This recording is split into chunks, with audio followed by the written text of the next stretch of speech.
जय हिंद दोस्तों। मैं विकास भारद्वाज एक बार फिर आप सभी का मेरे इस वीडियो में स्वागत करता हूं।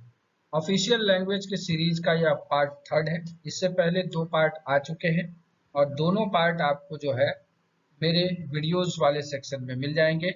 साथ ही साथ डिस्क्रिप्शन में भी उसका लिंक लगा दूंगा ताकि आप उसे भी देख पाएंगे। तो ये जो सीरीज हम लेके चल रहे हैं ऑफिशियल लैंग्वेज का, ये रेलवे के विभिन्न विभागों में हुए एग्जाम में पूछे गए ऑफिशियल लैंग्वेज के सवाल हैं, जो आखिरकार हो सकता है आपके आने वाले आरपीएफ, एसआईपीएफ, एलडीसी या फिर आरपीएफ एलडीसी प्रमोशन एग्जाम में आपको कहीं ना कहीं ये दिख सकते हैं। तो चलिए शुरू करते हैं आज के इस पार्ट थर्ड वीडियो। क्या आप भी आरपीएफ प्रमोशन रूल 70-72 की तैयारी कर रहे हैं और आपस में डिस्कस कर रहे हैं कि तैयारी कैसे करें? तो लॉ फॉर आरपीएफ एलडीसी ने लाया है आपके लिए सॉल्यूशन। स्टेप 1, डाउनलोड करें आरपीएफ एलडीसी ऐप को प्ले स्टोर से। स्टेप 2, इनरोल करें अपने आप को आरपीएफ रूल 72 फुल कोर्स में। स्टेप 3, ज्वाइन करें मॉक टेस्ट को, जहां आप अपनी तैयारी का आकलन कर सकते हैं and be committed to your goal and at last you got the selection. So download the app now. आज के वीडियो का जो पहला सवाल है वो है, क्षेत्रीय रेलवे राजभाषा कार्यान्वयन समिति के अध्यक्ष कौन होते हैं? Who is the chairman of zonal railway official language implementation committee? Options are महाप्रबंधक, अपर महाप्रबंधक, मुख्य राजभाषा अधिकारी या उप महाप्रबंधक। इंग्लिश में कहें तो जनरल मैनेजर, एजीएम या फिर chief official official language officer या फिर उप महाप्रबंधक।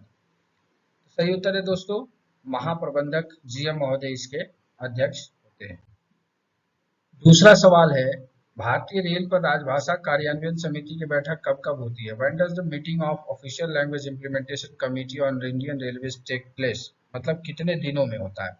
क्या हर मंथ होता है या फिर 2 महीने में एक बार, 3 महीने में एक बार या 6 महीने में एक बार? सही उत्तर है दोस्तों ऑप्शन नंबर सी, 3 महीने में एक बार यह मीटिंग होती है।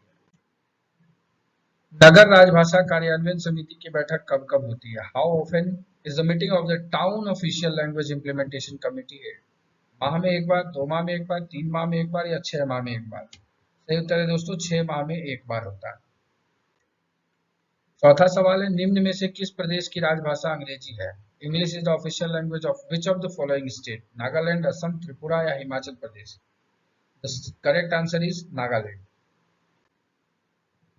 प्रश्न संख्या 5 है, हिंदी में डिक्टेशन देने के लिए अधिकारियों को कितने रुपए का नगद पुरस्कार दिया जाता है? How much cash prize is given to the officers for giving dictation in Hindi?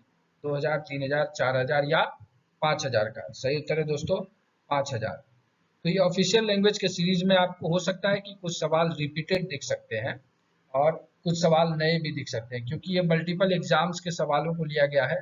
तो हो सकता है कि एक दूसरे एग्जाम में क्वेश्चन रिपीट हो चुके होंगे, तो उसको आप दोबारा रिवीजन के तौर पे देखिएगा अगर आपको याद नहीं है। और बार बार आपको ऑब्जेक्टिव टाइप क्वेश्चन मैं इसलिए प्रोवाइड कराता हूँ ताकि आपका एग्जाम ऑब्जेक्टिव टाइप होना होता है, आपके दिमाग में वो प्रैक्टिस आ जाए, उस क्वेश्चन को लॉजिकल समझने का तरीका आ जाए, इसलिए इन चीजों को हम बार बार करते रहते हैं।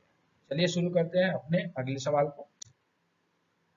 छठा सवाल है, संसदीय राजभाषा समिति अपनी रिपोर्ट किसे प्रस्तुत करती है? To whom does the committee of parliament and official language submit its report?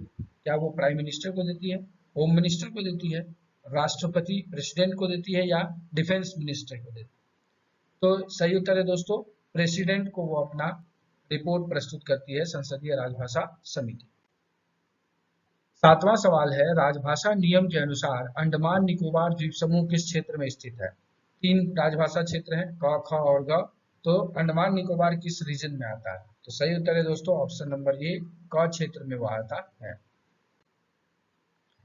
प्रश्न संख्या 8 है, भारत संघ की राजभाषा क्या है? आखिर what is the official language of union of India?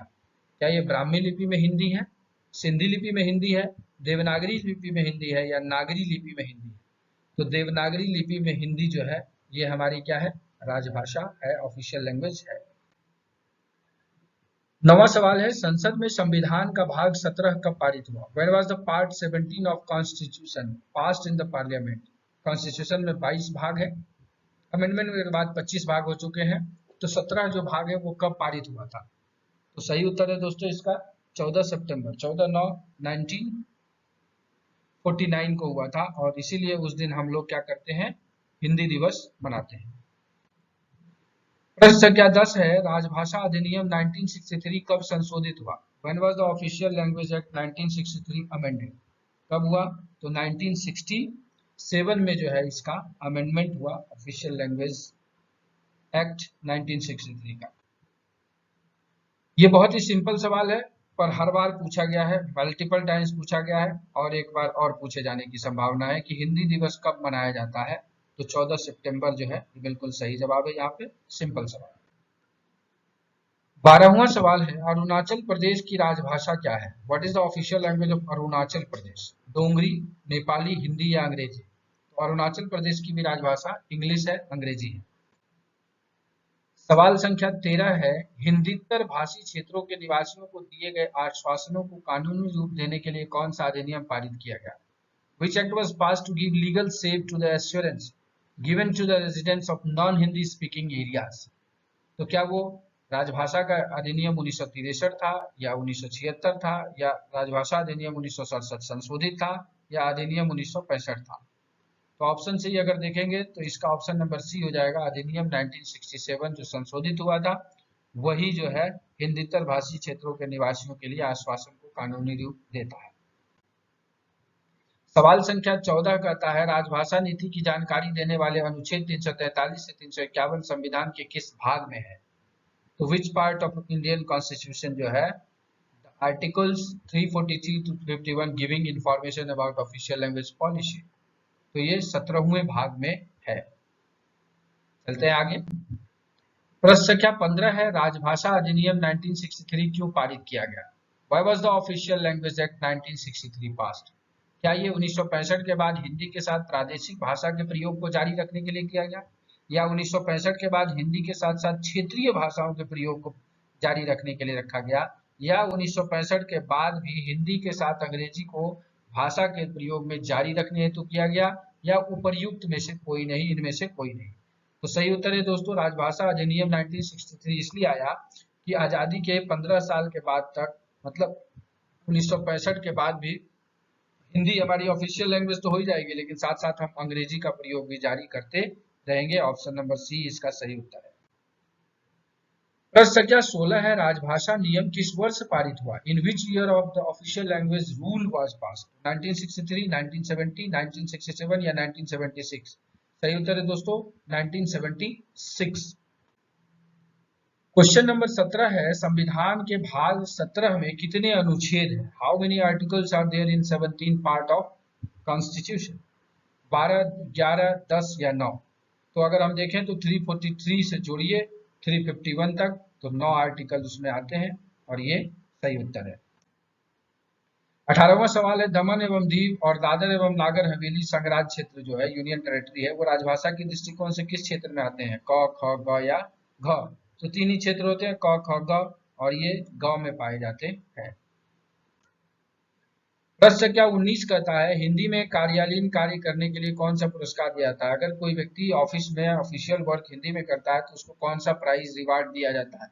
क्या वो मुंशी प्रेमचंद पुरस्कार योजना है, सामूहिक पुरस्कार योजना है, व्यक्तिगत नगद पुरस्कार योजना है या एक मुश्त पुरस्कार योजना है? सही उत्तर है दोस्तों, व्यक्तिगत नगद पुरस्कार योजना उनको के तहत जो है अप्रिशिएट किया जाता है कि आप ऑफिशियल वर्क जो करें वो हिंदी में करें। और आज के वीडियो के अंतिम सवाल पे हम आ चुके हैं, केंद्रीय राजभाषा कार्यान्वयन समिति के अध्यक्ष कौन होते हैं? Who is the chairman of the central official language implementation committee?